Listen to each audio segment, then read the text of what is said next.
Thursday edition of Kakaki, the African Voice, and the talking continues during our newspaper review and other bits and pieces where we were talking that uh, there is a mandatory health insurance directive given by President Bola Tinubu, which is supposed to be implemented by all ministries, departments, and agencies. Absolutely. And that's why this morning we'll be talking about the mandatory health insurance and what is the full implication of that? Yes. What does it mean for Nigerians as well, and implementations, Yes. across all the MDAs. How easy it's going to be, and I mean, I guess the whole idea is for it to be more widespread. And just like Isabel said. Yes, I mean, how will this directive translate into it becoming more widespread so that everybody, even Akara and Suya sellers, can get health insurance? And have access to everybody it. needs to stay healthy. Indeed. All right, we have Dr. Laz as a health policy management consultant joining us virtually to talk about this. He's also the founder of Make Our Hospital Work Campaign. Dr. Eze, it's good to see you. Very good to see you. Good morning. Good morning, viewers. All right. Make our hospitals work. That sounds pretty interesting. I guess with this new directive from the president, it looks as if your hospitals are going to have plenty of work on their hands if everybody obeys what the president says. Absolutely. It's going to help a great deal if it's properly implemented. But it's not enough, but it's a good step towards the implementation of Section 14 of the National Health Insurance Authority Act 2022, which provides that all residents of Nigeria should have health insurance coverage. So mandatory, everybody should have health insurance, but probably about only 10% or less that currently have health insurance, which is too low for us. When we have health insurance coverage, it means it removes financial barriers to accessing health care. Currently, over 70% of healthcare expenditure in Nigeria is out of pocket, which is absolutely unacceptable. Universal health coverage is one of the targets for Sustainable Development Goals, number 3, for good health and well-being, and we are very far away from achieving that. So when there is universal health coverage, when at least 70% or above of residents of Nigeria have one form of health insurance or the other, it will ensure that people can access quality health care without financial difficulties, and that will mean that both public and private health facilities will be able to provide these services, and with the assurance that their resources are going to be paid. It will ensure that people can get emergency health services, especially from private hospitals, without insistence for payment of deposits. So there's a lot of ways it's going to help to make our hospitals work. All right, let's look at the fact that the president also talked about allowing room for supplementary private coverage where necessary. What do you think it means by this, if you can clarify? Yes, the president's directive is absolutely in accordance with the National Health Insurance Authority Act. Section 14, if you look at subsection 1 and 2, the 1 says that all residents of Nigeria should have health insurance coverage, which makes it mandatory. And 2 now went ahead to define who are those residents, So the residents, number 1, is employees of public and private organizations. So any organization or institution that have up to 5 or more employees is expected to ensure that they all have health insurance coverage. He also made provision for the informal sector, the ones, the markets, people, traders, artisans, and all. So, but this directive is specifically to ministries, departments of agencies of the federal government. And we are hoping that the state governors across all the 36 states will follow suit to give similar directive for some states that are not already doing that. Majority of the states are not doing that. So that will essentially cover a part of the formal sector, but the private is also part of the formal sector. So what the president is saying is that the National Health Insurance Authority Act should engage the private sector, that's how I understand it, and work this out. in such a manner that is also not going to be undue burden to their operations and to their business. So that's what I understand by that provision. Okay, Doc, well, just to let you know, we were supposed to have the Chief Executive Officer of the National Health Insurance Association, Dr. Kelechi Ohiri, but he says he wants to show up tomorrow, where he'll probably give us a broader perspective of what all is, and maybe looking at it from the angle of the government. Okay, Doc, you were saying something earlier when in response to Adora's question about the and like how to get this thing across to as many people as possible. And this presidential directive, it's going to be easy to, try and enforce it amongst ministries, departments, and agencies. But don't you think it's going to be a challenge to do it outside where government has control? Absolutely. The directive is very specific, from the release of the presidential spokesperson, that Mr. President has directed the Secretary to the state government or the office to issue a service-wide circular directing all the ministries, departments, and agencies to implement this. So we suggest that it's mainly federal MDAs. I would have thought, before now that this is something that should have been in existence many years ago, given that health insurance implementation has been on in Nigeria for 2 decades, 20 years, from the National Health Insurance Scheme to the National Health Insurance Agency right now. So, but one of the things that the NHIA Act, the National Health Insurance Authority Act 2022, helped to do was picking from the lessons of the challenges that the NHIS, as we used to know it, had, all the complaints and everything, both from the enrollees, from implementers, from the professionals. The 2022 Act tried to address that. So right now, with this presidential directive, well, good enough, all federal workers should be covered. We expect that the 36 state governors follow suit and do the same, ensuring that all state civil servants also get covered. So with that, we can comfortably say from 2026 that all government health workers in Nigeria have health insurance. In obedience to the act, which took effect since 2022, this quite belated. How do we get the private sector? The NHIA is to actively, follow the presidential directive and begin that conversation so that from next year, it also gets to happen. But there is also certain aspects of the directive that will affect some parts of the private sector, especially those who are into contracts.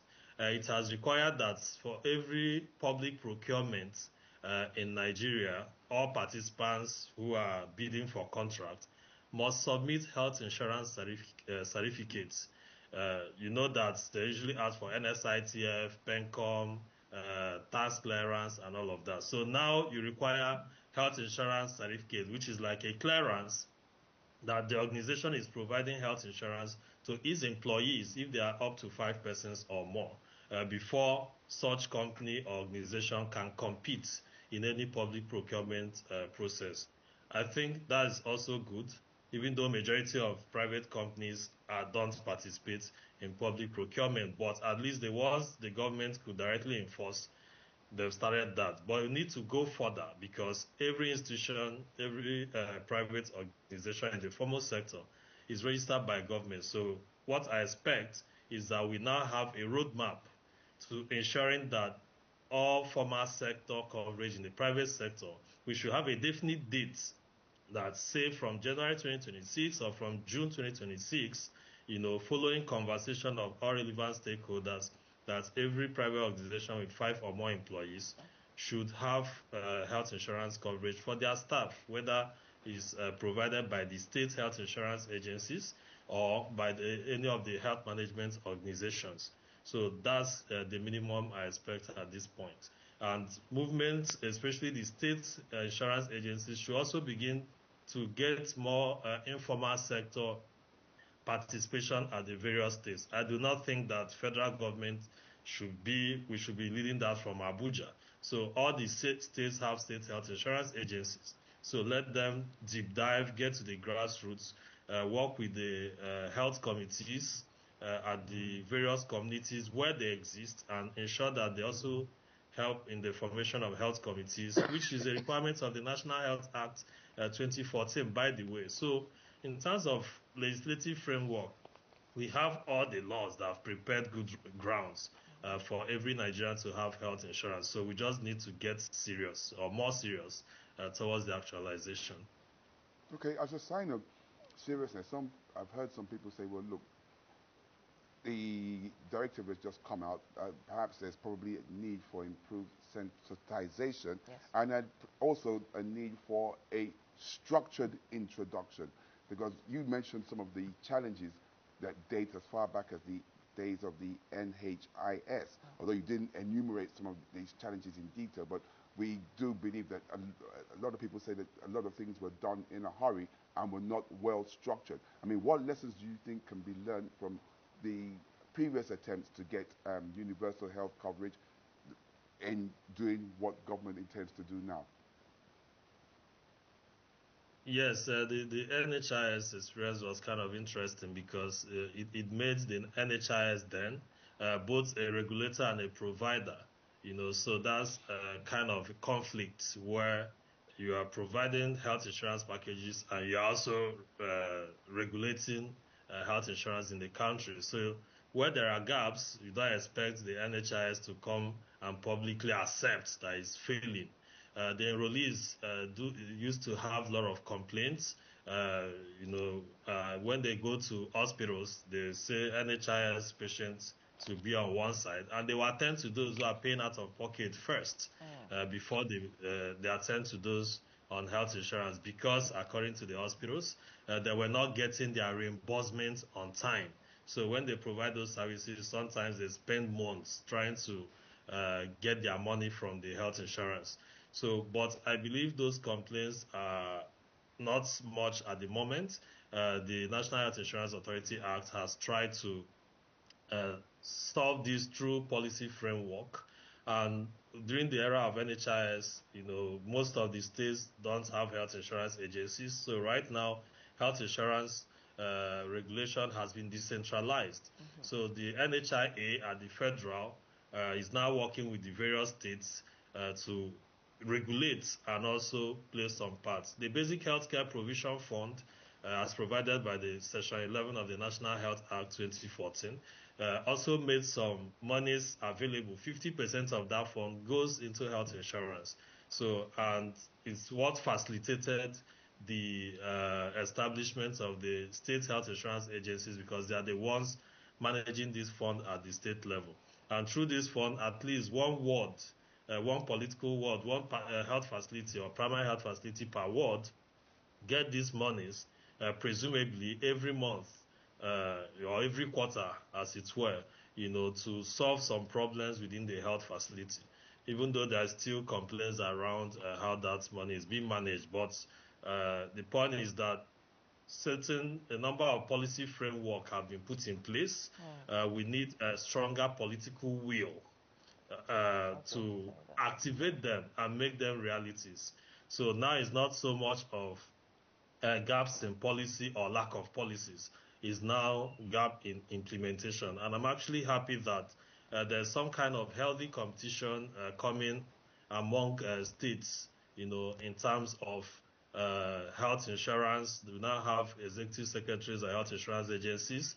They have people who are doing adoption, where they say, okay, you pay 15,000 per annum per person. You have political actors who will come and say, oh, I'm paying for 1,000 persons, the adoption model, and recently most states governments gave a target to recruit 100,000 persons per LGA, that's 2.7 million people, into the health insurance in the states. That's massive. That's probably the highest that any state has done. So when we are talking about this, not just what the federal is doing, but we need to put more pressure at the subnational levels to take up this responsibility, because it's no longer a federal thing, it's a national thing. So even individuals can come in and support.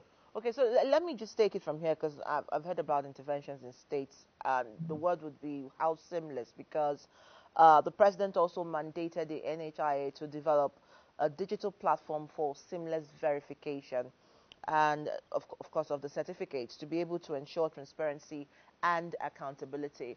I mean, we saw what, the processes of the NIN and how that, took its form before it became regularized. How seamless do you think would be? Well, first, I would say that I love that presidential directive uh, in terms of getting that digital component. What came to my mind is when the president said HIC, health insurance certificates, should be a requirement for procurement. We know how some of these things go. If it's entirely a paper, some persons may just prepare one paper and still try to have their way. So having that digital thing is something that even when someone presents a certificate, you just log in and be able to check. So when National Health Insurance Authority sets that up, anybody could verify, whether a company is In compliance. actually, yes, whether they are compliant with the health insurance registration for their people. So that's what I think that wants to solve. It enhances accountability and also accessibility, to seeing that the proper things are done. Okay, so with what's on ground, with some of the positive things that you've identified, I mean, how soon? I mean, we've said that we should stop setting timelines, really, but Nigerians are really anxious to see how this is really going to transmit into where there is going to be universal health coverage for Nigerians. Well, I'm not in a position to state how soon this is going to take effect because I'm not the head of the National Health Insurance Agency. I don't have a mandate to speak on his behalf. So the NHI, I believe, we work things out, because just within the past few days from Monday till I think today, there's a National Health Financing Dialogue that is taking place here in Abuja.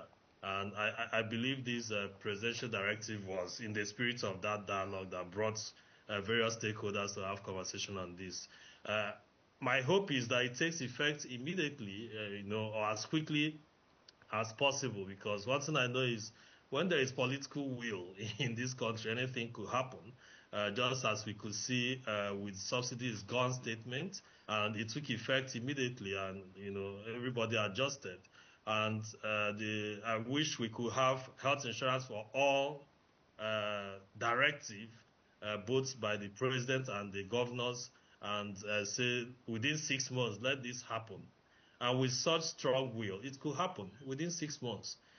For anything that the government wants to happen very quickly. The coastal road, Lagos, Calabar, we could see the political will there and how, with even concerns that certain persons expressed about procurement process and all of that, it took effect and some part of it has been done. So for countries where things are working, one of the key indices is just check up any country where the economy is quite good, the quality of life is good, the life expectancy is long, and check the health insurance coverage of the populace. You see that for those societies, they usually have, not less than 80% of their whole population having access to health insurance and having access to quality health care. So it has a lot of implications, not just for health, but even for the economy, because a healthy population is a healthy economy. Just imagine you wake up this morning and you're not feeling too good, or a significant number of personnel, an AIT or the director or the backroom people are not feeling good. It will disrupt the quality of service you provide, or even for students who go to school, they will miss classes and it will affect their quality of learning. So it has a whole lot of Okay, so implications so on the maybe this well-being is of a the. good time to ask this, because I've often heard people ask, what does it cover? Some say consultation, some say maternity care, basic surgeries, basic medications, or essential drugs. What does it really cover? Does it cover emergencies? How do people begin to understand what the coverage of the NHI, of course, this certificate would give to them? Because I think there's a little information on the spread of what it contains in terms of coverage. Well, in terms of coverage, there is like no universal coverage for everybody when it comes to health insurance. There are different packages, Absolutely. and those packages depends on what one is subscribing. The concept of health insurance is pooling of funds. We know that in a population, everybody can't get sick at the same time. So there are certain metrics that are used to determine how much anybody would pay, and you also need a critical mass of persons to be in the pool. So the more the merrier. So when we have more persons in the pool, that means more funds. That will also mean more things that can be covered. So, and even also when providing the coverage, someone in level 6, the package is not likely to be the same as someone in level 15, even within the civil service. The directors and the officers might not be at the same level. So people who are lower cadre, you probably have more persons being single, and people who are at higher cadre, who are more senior, probably have families and stuff. So they are decided on case by case basis. So in terms of the coverage, is based on the package one is enrolled, and individuals could ask such questions. Okay, this insurance, what does it cover for me? Some might cover certain services, say for cancer treatment, for example. You may say, okay, it can cover investigations, it may cover certain drugs, but it may not cover radiotherapy, for example. It may cover surgery. So even within certain pockets of treatment, you may have certain services that are classified as catastrophic health expenditure, like kidney transplants, Yes. heart transplants, brain surgery. Some of those are quite delicate, and not every package will cover those ones. But does the type of coverage also affect the kind of quality? I don't think so. It should not affect the quality. Every health facility should be able to provide quality health care. So that's one thing that is given. Each one should be able to provide quality health care. So if the coverage say this covers surgery, or say a cesarean section, or appendectomy, removal of appendix in appendicitis, for example, it shouldn't have any effect on the quality of those services. So healthcare is presumed that everybody is entitled to the highest possible quality of care in any health facility that we go to. Okay. I touched on the issue of sensitization going forward. I mean, Nigerians really need to know what this is all about. It's nice what we're doing here. I mean, this is sensitization of some sort, but a general official form of sensitization to let Nigerians know, just like, I mean, there was a lot of publicity in the identity card scheme. Something that needs to be done so that Nigerians know that this is available, there's access to this. How do you think sensitization should be done? You talked about meetings that you've been holding prior to now, and meetings that are likely to take place in the days ahead. How do you think the issue of sensitization should be addressed? Thank you very much. Yeah, sensitization is very key, and is actually a gap in a lot of our policies, not just health policies, but policies generally. Nigeria has some of the most beautiful policies in the world, and even some countries come to borrow some of our policies. So sensitization, we need everyone to be part of it. AIT as a media platform is already doing one through this interview, and also plans to talk to the DG of the National Health Insurance Agency tomorrow. Other media platforms should do that. Government institutions, the Federal Ministry of Health has a publicity unit. The National Orientation Agency is an institution of government. Recently, they set up even a health directorate within NOA, which wasn't there before. I think last year they now created, a directorate on health-related issues, health and social care. So they should take this up. Private individuals, skit makers, because a lot of people tend to watch these things a lot these days, Online. should get informed. That energy we use to complain and create online buzz when someone is taken to a hospital in emergency and the person dies without proper care. So we could deploy perhaps a bit of such energy, in sensitizing people, because this is also part of rights. When people don't know, they don't insist on certain things. Do Nigerians know that they should have health insurance? There is a law saying it's mandatory that every Nigerian should have health insurance. So people should know about this. As election comes up, I usually say that we may not be able to solve most our health problems in the country until we make it a political issue. We make it an election issue. And many countries, when there is election, people begin to ask questions. In the US election, Medicare, Medicaid, in the UK, National Health Service, and a number of places. So we need to get that level. We'll be asking our political actors. You are going to National Assembly or State Assembly. How are you going to ensure that I have health insurance coverage? I don't have one.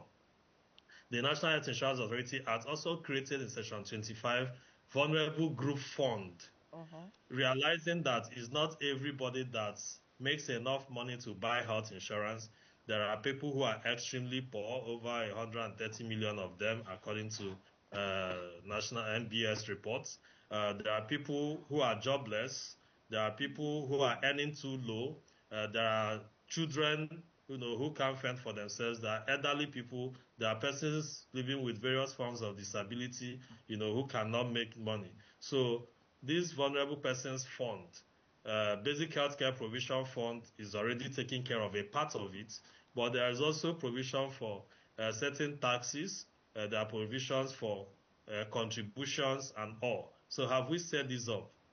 I'm not aware if it's been set up. So these are also certain things we need to ask. All right, talking about Citizens make demands for all of this. Yes, talking about awareness. Let me get this in before we jump around the clock and the time is up.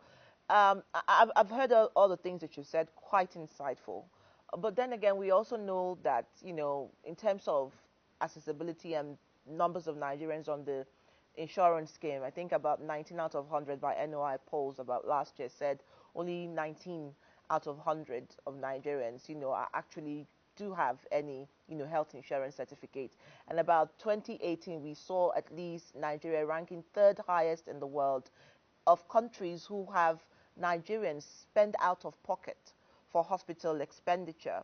And I'm bringing this forward because I know there are private health management organizations. Some people would say we prefer HMOs, and is there a right to preference regardless of this mandatory rule? What can people decide in this atmosphere?